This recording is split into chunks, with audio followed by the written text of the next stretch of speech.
How you doing, Callum? Hey, how you doing, Sam? How you doing? Yeah, I'm doing all right, thank you. Apart from this nasty cough. Apologies about that, by the way. Look, 2-0 down today. Got it back to 2-2. Is it a point gained or 2 points lost for you? It's definitely, it's definitely a 2 points loss. Like, I think to put Bentancur and Paulinho as the double pivot in a game like this when the midfield wasn't very combative, and it showed. But then also we also had so much space in between the lines. Like our defense, like our line was dropped back deep, but there was so much space between the midfield and Bentancur and Paulinho. They were not tracking the runners, so they were just getting free on the break almost every time. And then to see Bergval, like he was very, hit or miss in for large parts of the game, probably up till like the 55th minute, he started to kick on. But having him up there was just it was very poor. He was making a lot of silly mistakes. Um, but it definitely seemed like we were all calling for Javi to get into that 10 spot. And once he did, you saw us open up. You saw like the free fluid play, and you saw the best of Bergval too, moving up and down, not being like the lone creator. And then also it freed up Pauline to really just be a defensive minded player and let Bergvall progress the play, and then Javi in the final third. So it felt like to like that last 30 minutes of the game, that's when we started kick on, and it was just disappointing to see it because Yeah. everyone's been calling for it. It was very obvious. Yeah, I think it really changed, didn't it, the game when we went Bergval into the 8, Xavi into the 10. And I think you really started to see Tottenham play a lot more incisively. And I think we really kind of took the game to Brighton at that point. I think we were struggling a bit to break them down for real clear-cut chances before that moment. And I think I agree with you. I think we need to start seeing Bergval and Xavi together in that middle. I think it could be a game changer for us. But in terms of coming back, how much credit do you give Frank for changing things up and coming back from 2-0 down against a very good Brighton side where I don't think many teams are going to be 2-0 down to them and come back? Yeah, no, I feel people really forget that Brighton they're not no mugs. They're not like a Burnley or Sunderland. Like this is a very solid squad.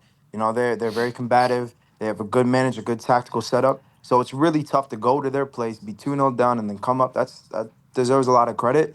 But it just I worry that Frank may see this as almost like a last resort and not the beginning, like what we should be like in the beginning of the game. Instead of putting Xavi in the left in the beginning and then shifting him to the 10, he's going to start keeping him on the left. And if we're down, put him to the 10. You know what I mean? So I'm just worried about that. Time will tell, but I do have to give him props, making the right substitutions, putting him on, letting us play freely, and just take more risk.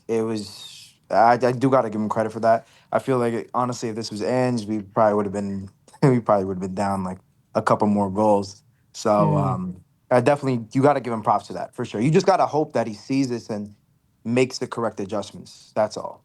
I agree. And look, as I was saying before the game, like this is Odebe's first start for Frank in the Premier League, Doggies as well. So he's still got so much learning to do about this squad. I'm sure he's figuring that all out. Who really stood out for you in terms of if you're giving man of the match? Honestly, you'd always a good shout, but I really feel like Kudus for that second half performance was our real only outlet. Like the ball was shifted to him, you knew something was going to happen almost every time. His end product is still to be decided. I feel like it needs to get better. Just that final pass, that final shot, whatever it may be. But you probably would have to say. I mean, for me, Dogi or Kudus, just because like compared to the rest of the players, his shift was well deserved.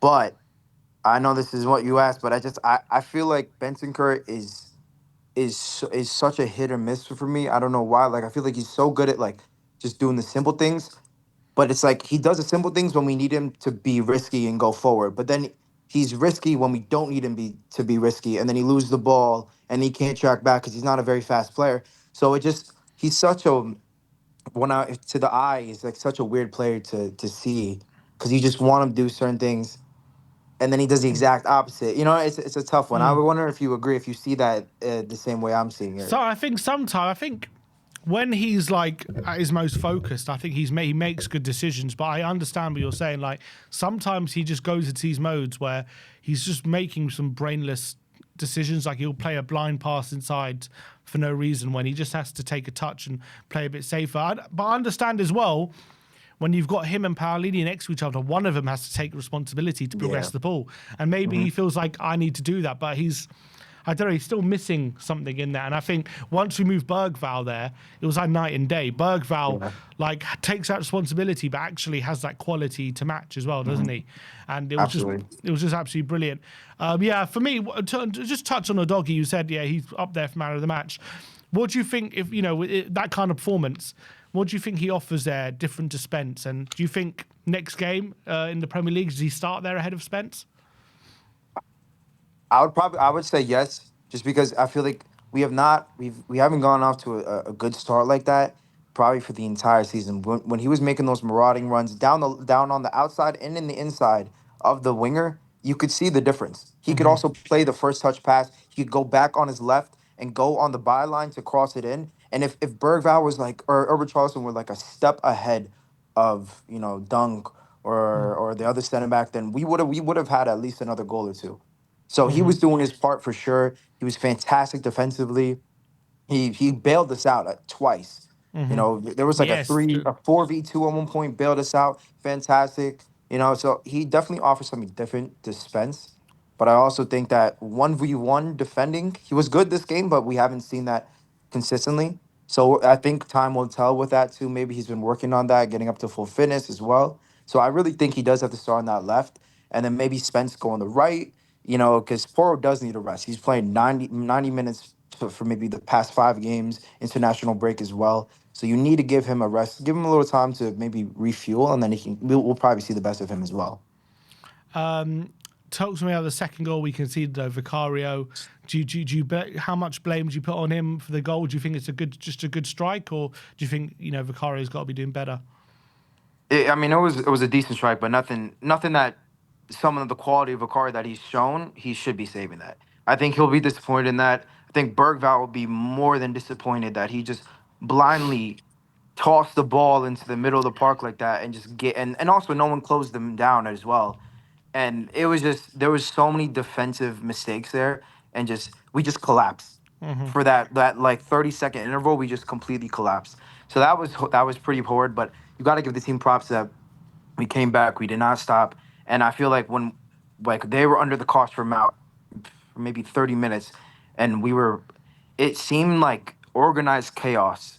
Like we were pressing very just sporadic, and there was it almost seemed like there was no system, but we were winning our duels. We were pushing forward. Players out of position. Romero was in the middle of the park at some point. So it was organized chaos. Like we were gaining control, but it was just like it was freedom. It was like Frank told him, go, just get the ball, put it in the back of the net, kind of thing. Obviously, there was more to it, but from the eye, that's what it kind of looked like.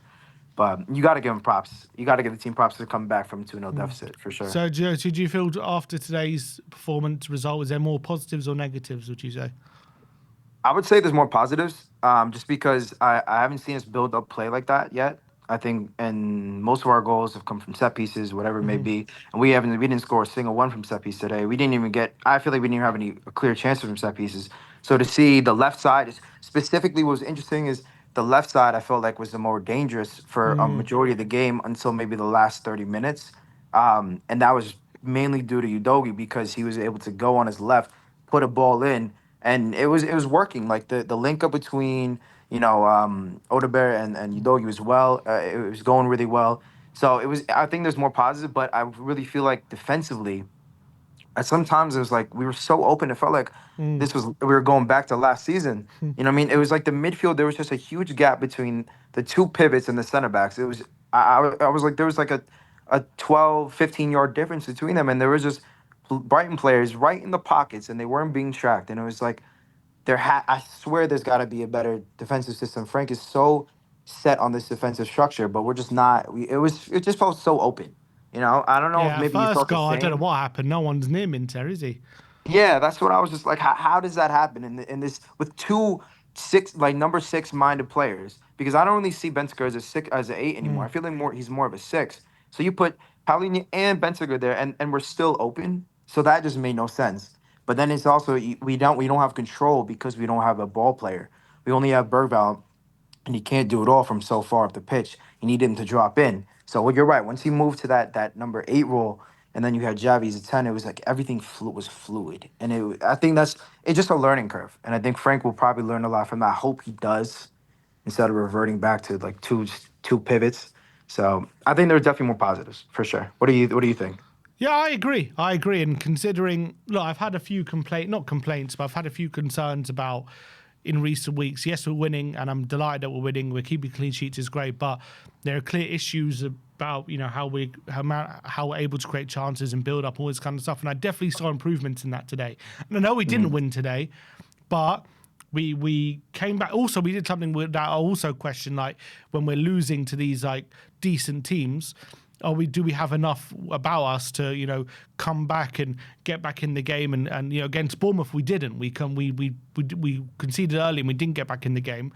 But today we went 2-0 down away from home against a good Brighton team, and we more than deserved for me to get a point at least out of the game. Yeah. More deserved to get back in the game. So that's a big positive. I'm not expecting to win every game at this stage of the season. Frank is Yeah. still so early on in his tenure, but I'm seeing improvements. That's all I can ask for. Absolutely. I'm seeing improvements. So yeah, I'm happy. But look, Callum, appreciate your time, mate. Appreciate you coming on and giving your opinion. And we'll see you soon. Yes, sir. Thank you very much for having me. Cheers, Callum. Have a good one.